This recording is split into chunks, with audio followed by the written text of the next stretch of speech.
until the world financial crisis, the leading forces, particularly concerning the global economic system, they always used the phrase of the free market.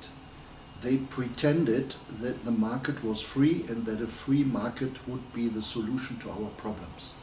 They wanted to have politics out, they wanted deregulation. In particular, they wanted us to believe that the world financial system was the brain of the world and would find the path to a sustainable future. All this is nonsense and all this was nonsense, and the eco-social economy movement in Europe always had that as a topic. But it was very difficult in the Anglo-Saxon world to talk about eco and social economy because many people believed that had something to do with communists. So I'm very happy that on the international level they invented the green and inclusive economy, where green is what we would call eco or ecologically oriented, and inclusive stands for social but not for socialist.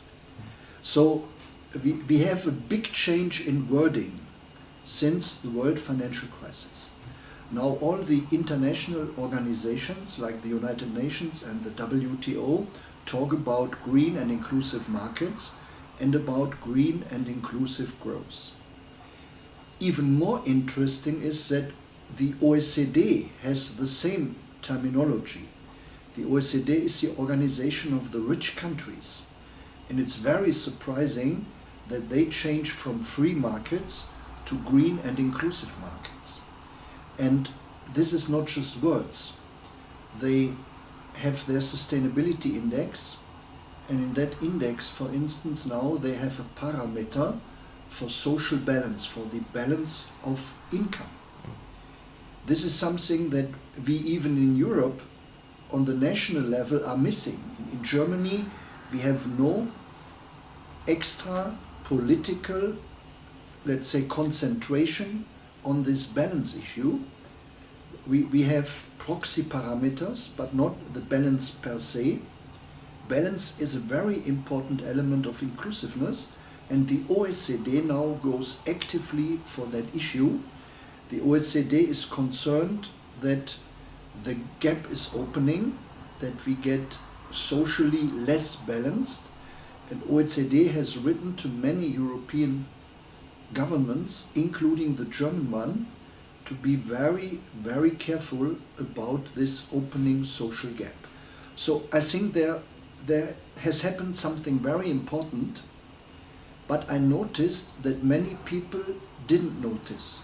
So it is as if nothing happened while something amazing happened. And of course, those interested in free markets are not particularly interested that we notice that now we talk about green and inclusive markets. They pretend it is the same economy and the same frame we ever had, so they have not to change their positions. They now green and inclusive, but without ever changing anything, and many of them certainly in their brain didn't change anything. So for them this is only words. But now of course people who want a green and inclusive economy now have to care that it happens, that it is more than words.